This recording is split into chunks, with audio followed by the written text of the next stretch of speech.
Hello Guild Wars gamers, Mucklick here, and today we've got a new blog post from the guildwars3.com webpage called Our Approach to Playable Species in Guild Wars 3. So I think we're all hoping to see a list of what all things we'll be able to play. We have a hunch that it's going to be Human, Coden, Asura, and some more, because those three races were in the trailer. Let's see what they say. Hello fellow Tyrians.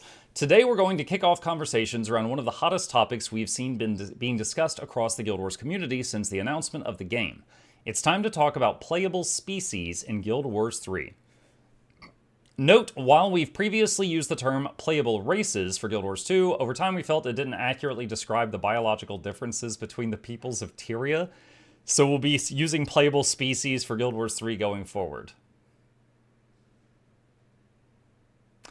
I think that's silly, but okay. How many playable species for launch are in Guild Wars 3? Alright, with the setup done, let's begin by confirming one detail. Guild Wars 3 will launch with 4 different playable species. 2 of these species will be ones you've been able to play in previous Guild Wars games, the humans and Asura. The third is a species you've met before that will be playable for the first time, our awesome bear people, the Codan. The fourth is a new species whose story connects deeply to Or's past but has been lost to history. You'll have to wait. Oh my god! You'll have to wait to find out more about them in the future. Okay. Alright, so really quick here, I'm going to repeat one of my previous predictions. Is Guild Wars 3, we haven't seen anything that's like the elf race, right? You know, in Guild Wars 2, you could disagree with me, but you're wrong. Guild Wars 2 Sylvari are the elf race, right? There's like some slender race. Maybe they're tree huggers. Maybe they're long lived. You know, but it's like an elfish race. I'm thinking whatever the new one is an elf race. But you know, I've seen people say like Largos and Tengu and stuff like that. But since they're saying it's a new race, I think they're making up something new, and anything we've guessed is wrong.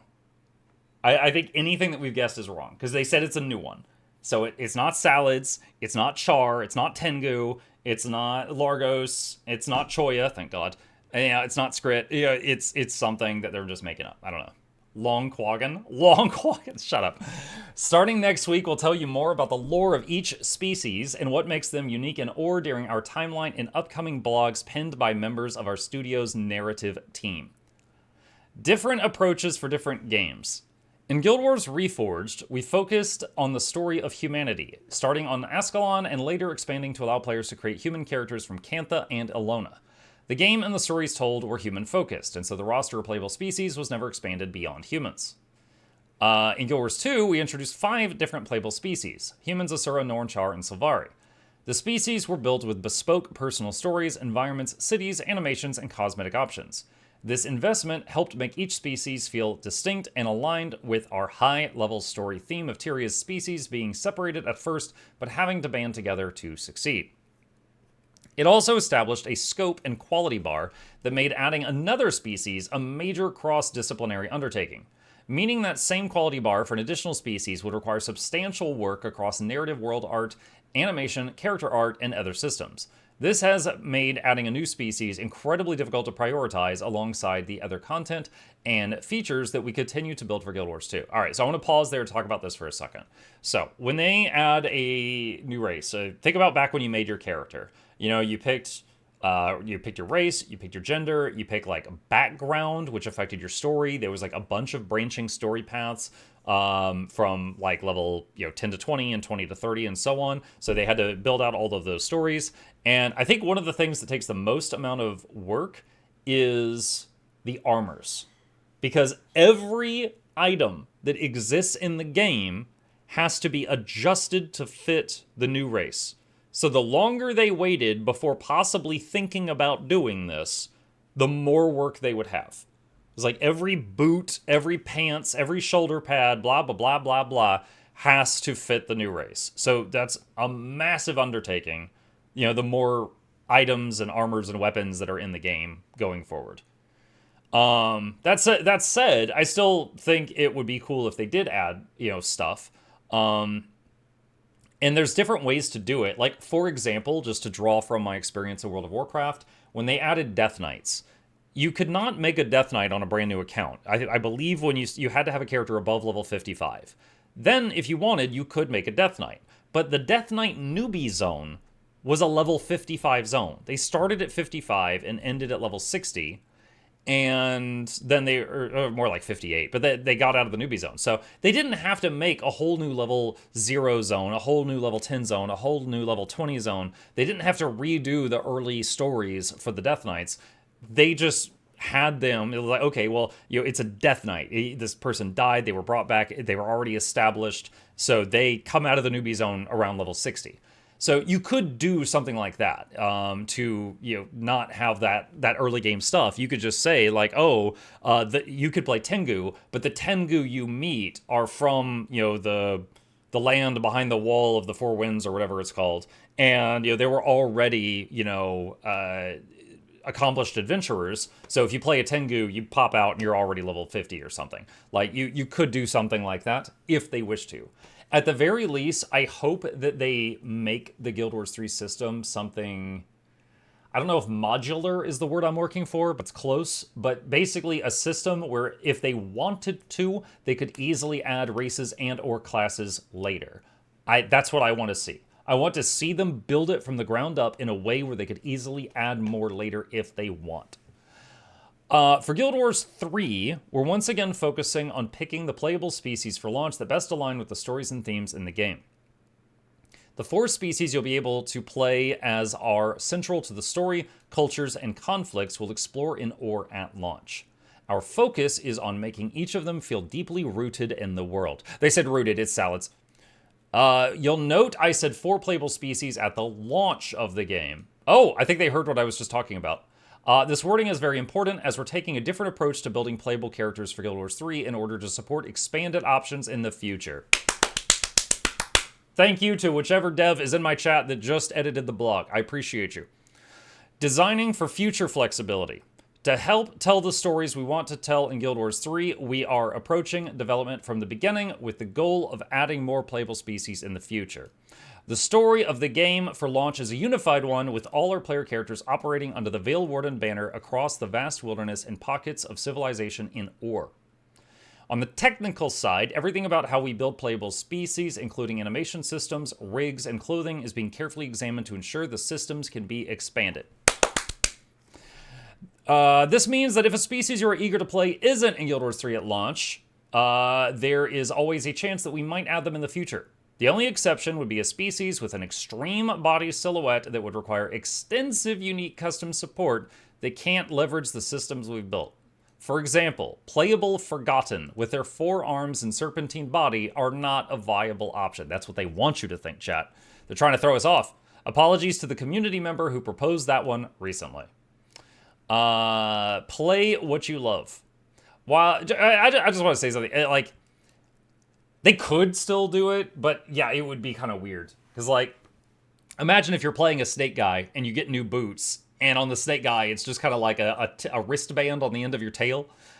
It's just like, yeah, we go to the snake cobbler to get boots fitted, and to just like hack off the bottom half of the boot. It would be kind of weird. Again, WoW background, the trolls, shoes on them is just like an anklet. It doesn't cover their giant feet, so they just have like an ankle band around that. Play what you love. While evaluating lessons from playable species and MMOs and deciding how to approach them in Guild Wars 3, we identified one additional area we will take a firm stance on up front. They're going to say no char. We are carrying forward a principle that has been important in Guild Wars 2. The species you choose should express your character's identity and fantasy, not determine the most powerful way to play. Okay, I think they're talking about racial abilities. There will be no statistical or mechanical differences between different playable species. We don't want players to feel they have to choose a character model to... a specific character model to get a certain power advantage for other characters, and we'd rather you just play what you love.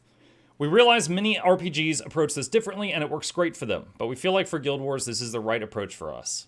Well, I am a little bummed out by that, but it is certainly not a deal breaker for me. I mentioned in my wish list for things for Guild Wars 3, I would love if they had racial abilities. because when I like can save the day or survive because of a racial thing, it feels good. You know, it feels just as good as a class thing. You know, like if you live, if I as a ranger live because I used a ranger trick to get out of a situation, it feels good. Like, man, I'm glad I'm on my ranger. It feels the same way, but it's, you know, if they're not into that, that's fine. But like, you know, EverQuest, which I played long ago, it had different stats. So, like, if you were an ogre warrior or a troll warrior or an elf warrior or a human warrior, you had different starting stats. Now, any of them, you could dump all the points you gain into strength, but an ogre started with more strength than the others. So, ogres were a popular option for that role. You didn't have to play it. You know, you were like 5% stronger than the others, but it was a popular choice.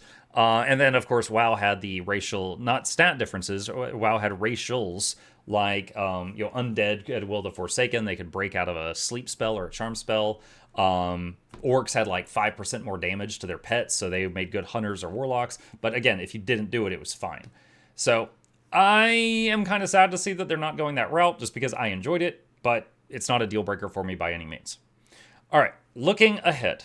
So that's our kickoff for playable species in Guild Wars 3 and the approach we'll be taking at launch and beyond.